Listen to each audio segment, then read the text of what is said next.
Welcome to our channel. ప్రస్తుతం మనతో పాటు దాము బాలాజీ గారు సీనియర్ జర్నలిస్ట్ ఉన్నారు. వారితో ఒకసారి మాట్లాడారు. సార్ నమస్కారం. Sir music director AR Rahman కి కోర్టు అయితే షాక్ ఇచ్చింది. 2 కోట్లు పరిహారం కట్టాలని చెప్పేసి కూడా ఆదేశించింది. ఏదో మ్యూజిక్ కాపీ కొట్టాడన్న వినిపిస్తుంది సార్. మరి దేనికి సంబంధించి 2 కోట్లు పరిహారం కట్టాలని చెప్పింది. మరి గతంలో ఇటువంటి ఆరోపణలు ఏఆర్ రెహమాన్ పైన ఎప్పుడైనా వచ్చాయంటే మ్యూజిక్ కాపీ కొట్టే ఆరోపణలు సార్? ఏఆర్ రెహమాన్ కి ఒక పెద్ద షాక్ తగిలింది. అది ఢిల్లీ హైకోర్టు ఏఆర్ రెహమాన్ కి ఫైన్ విధించింది 2 కోట్లు కట్టమని. సో ఈ కేసు ఏంటి, గతంలో కూడా ఏఆర్ రెహమాన్ మీద ఎలాంటి కేసులు ఉన్నాయి, ఆల్రెడీ ఏఆర్ రెహమాన్ ఇబ్బందుల్లో ఉన్నాడు ఇప్పుడు. ఎందుకంటే ఆల్రెడీ భార్యతో విడాకులు తీసుకోవడం, ఆయన ఆరోగ్య పరిస్థితి బాగాలేకపోవడం, ఈ కాంటెక్స్లో ఏఆర్ రెహమాన్కి ఇప్పుడు ఒక పెద్ద షాక్ తగిలింది. అది దేశవ్యాప్తంగా ఏఆర్ రెహమాన్ కాపీయిస్టు అన్న చర్చ మొదలైంది. ఎందుకంటే పొన్నియిన్ సెల్వన్ అనే సినిమా 2 పార్ట్లుగా వచ్చింది, 2 సినిమాలుగా వచ్చింది. అది మణిరత్నం డైరెక్ట్ చేశాడు. అది కల్కి రాసిన సేమ్ పేరుతో రాసిన నవల. ముందు సీరియల్గా వచ్చింది, దాని తర్వాత నవలగా వచ్చింది. ఆ నవల్ని మణిరత్నం బాలాజీ టాకీస్ మీద మద్రాస్ టాకీస్ మీద ఆయన బ్యానర్ మీద సినిమా తీశాడు. సో ఇప్పుడు ఏఆర్ రెహమాన్ ఒక పాటని వీర రాజ వీర అనే ఒక పాటని కాపీ కొట్టారు అని చెప్పి కేసు ఢిల్లీలో వేసిన వాళ్ళు ఎవరంటే ఫయాజ్ వాసుపుద్దీన్ అనే ఒక వ్యక్తి వేశాడు. ఈ ఫయాజ్ వాసుపుద్దీన్ కూడా సింగరు, పద్మశ్రీ ఆయనకు వచ్చింది గతంలో. ఆయన వాసుపుద్దీన్ డగర్ ఆయన పూర్తి పేరు. ఆయన ఏం వేశాడంటే వాళ్ళ నాన్న ఫయాజుద్దీన్ డగర్, వాళ్ళ మామ జహరుద్దీన్ డగర్ అనే ఇద్దరు కలిసి ఒక పాట చేశారు. అది శివస్తుతి అనమాట, శివుణ్ణి స్తుతించే ఒక సాంగు. ఆ సాంగ్ని లేపేసి వీర రాజ వీర అని ఇతను పాట చేసేసాడని ఇతను హైకోర్టుకి వెళ్ళాడు. తన పాట వాళ్ళ ఇదంతా కూడా అక్కడ చూపించాడు. సో కోర్టు కన్విన్స్ అయింది ఏఆర్ రెహమాన్ కాపీ కొట్టింది వాస్తవమే అని చెప్పి.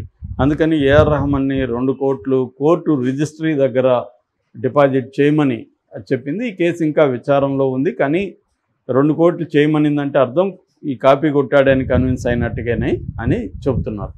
సో ఇది ఏఆర్ రెహమాన్కి పెద్ద దెబ్బగా మనం చెప్పుకోవచ్చు. ఎందుకంటే గతంలో కూడా ఏఆర్ రెహమాన్ చాలా ఆరోపణలు వచ్చాయి. ఇది మద్రాస్ హైకోర్టులో కూడా ఒక కేసు ఆల్రెడీ ఉంది. 2023లో జీవి ప్రకాష్, సంతోష్ నారాయణ, ఏవి రెహమాన్ ఈ ముగ్గురి పాటలకు సంబంధించి జిఎస్టీ అధికారులు వాళ్ళకి నోటీసులు ఇస్తే డబ్బులు కట్టమని, జిఎస్టీ కట్టమని. ఇవి లేవు, మేము ఒరిజినల్గా మావే కాబట్టి మాకు మ్యూజిక్ పేటెంట్ వర్తిస్తుంది కాబట్టి జిఎస్టీ వర్తించుదని వీళ్ళు కోర్టుకు వెళ్ళారు. కోర్టు వీళ్ళ వాదంతో ఏకీభవించకుండా జిఎస్టీ వాదంతోనే ఏకీభవించింది. అక్కడ కూడా వీళ్ళది ఒరిజినల్ కాదని కోర్టు నమ్మినట్టుగా మనకు అర్థమవుతుంది. అంటే చాలామంది మ్యూజిక్ డైరెక్టర్ల మీద ఈ అలిగేషన్స్ ఉన్నాయి. గతంలో కూడా ఏఆర్ రెహమాన్ మీద చంద్రలేఖ పాటకు సంబంధించి కూడా కోర్టులో కేసు నడిచింది. 1996లో తిరుడ దొంగ అనే సినిమా వచ్చింది. అందులో చంద్రలేఖ పాట సురేష్ పీటర్స్ అని ఆయన పాడితే దాన్ని ఆయన రఫ్గా పాడాడు.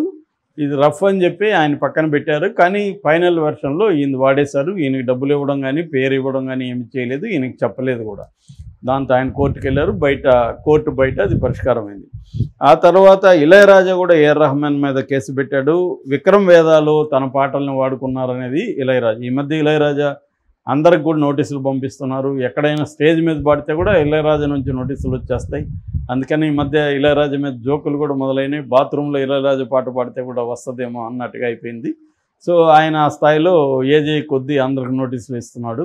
ఈవెన్ బాలసుబ్రహ్మణ్యానికి కూడా నోటీసులు ఇచ్చాడు ఆయన స్టేజ్ మీద పాడకూడదని. నిజానికి ఇళయరాజా మీద కూడా విపరీతంగా కాపీ మ్యూజిక్ కొట్టాడని నేను పర్సనల్గా ఆ మధ్య ఇళయరాజా మ్యూజిక్ని చాలా పాప్ మ్యూజిక్ ఇవన్నీ తీసుకొని పరిశీలిస్తే చాలా సినిమాల్లో పాటల నుంచి బ్యాక్గ్రౌండ్ నుంచి ఇళయరాజా లేపేశాడనేది మనకు క్లియర్గా అర్థమవుతుంది. For example Italian musical band, horror band ఉంది, గోబ్లిన్ అని, డెత్ ఎస్ఎస్ అని. ఈ 2 బ్యాండ్లు కానీ విని ఇళయరాజా బ్యాక్గ్రౌండ్ స్కోర్ వింటే చాలా వరకు వాటిలో నుంచి లేపాడనేది అర్థమవుతుంది. అట్లాగే ఇంకా పాప్ మ్యూజిక్ చాలా వాటిల్లో నుంచి కూడా లేపాడు. కాకపోతే ఏంటంటే ఆయనకి నేటివైజ్ చేయగలడు, అక్కడ తీసుకొని నేటివైజ్ చేస్తాడు మ్యూజిక్ని. కొన్ని ఇప్పుడు సీతాకోక చిలుక లాంటి దాంట్లో 2-3 ట్యూన్లు అయితే యాజ్ ఇట్ ఈజ్గా మనకు ఉన్నాయి. ఒళ్ళంతా తుల్లింత ఇవన్నీ యాజ్ ఇట్ ఈజ్గా కనబడతాయి. సో మ్యూజిక్ డైరెక్టర్లు కానీ, రైటర్లు కానీ, డైరెక్టర్లు కానీ ఇతర సినిమాల నుంచి కాపీ కొట్టని వాళ్ళు ఎవరు కూడా ఉండే అవకాశం లేదు. అది షార్ట్లనే కొట్టచ్చు. ఇప్పుడు రాజమౌళి సినిమాలు తీసుకుంటే అనేకం సీన్లు మనకి హాలీవుడ్లో కనపడతాయి. ఇది అందరూ చేసే పనే. ఎత్తిపోతల పథకం అంటారు దీన్ని, అందరూ చేస్తారు.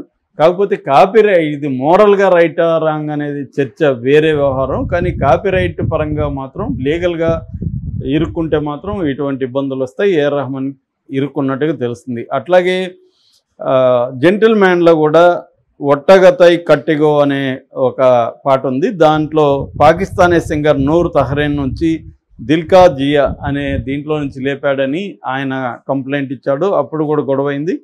అట్లాగే సత్రంగి రే దిల్సేన్లో పాట ఉంది. ఆ పాటను కూడా వ్యాంగలిస్ 1492 కాన్క్వెస్ట్ ఆఫ్ ప్యారడైజ్ అనే ఒక ఆల్బమ్ నుంచి లేపాడు ఏఆర్ రెహమాన్. తర్వాత తేరే బినా గురువులో అది కూడా పాక్ సింగర్ మెహదీ హసన్ గజల్లో నుంచి లేపాడు.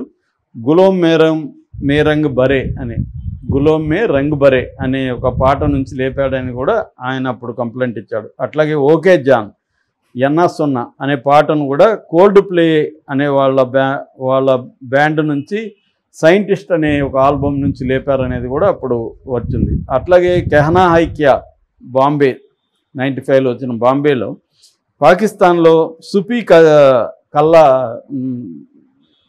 సుఫీ మ్యూజిక్లో నుంచి అల్లాహో అనే ఒక సుఫీ మ్యూజిక్లో నుంచి తీసుకున్నాడు. కవ్వాలి సాంగ్ అది. ఆ కవ్వాలి సాంగ్ని లేపాడు అనేది ఉంది. దీని మీద ఇలాంటివి చాలా ఉన్నాయి. మనకి నెట్లో ఏఆర్ రెహమాన్ కాపీ సాంగ్స్ అని కొడితే పెద్ద లిస్టులో వస్తాయన్నమాట. చాలామంది దీని మీద రీసెర్చ్ చేసి ఎక్కడెక్కడ నుంచి కాపీ కొట్టాడు మనోడు అని పెట్టాడు. ఇది అందరికీ వర్తిస్తుంది. ఏఆర్ రెహమాన్ కావచ్చు, ఇళయరాజా కావచ్చు, అందరూ కూడా నెట్లో చాలామంది ఇవన్నీ తీసి పెట్టారు. ఒరిజినల్ సాంగ్ ఇది రెండు ఉంటాయన్నమాట.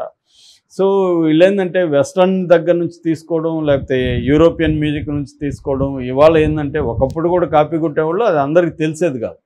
ఇవాళ ఏంటంటే ఓల్డ్ మ్యూజిక్ అంతా మనకు అందుబాటులో వచ్చేసింది. ఇంటర్నెట్లో కూర్చొని మనం అన్నీ డౌన్లోడ్ చేసేయచ్చు. సో ప్రపంచంలో ఏ మ్యూజిక్ అయినా వచ్చేసింది. కొన్ని లక్షల ఆల్బమ్స్ ఇవాళ యూట్యూబ్లోనే కొన్ని లక్షలు ఉంటాయి.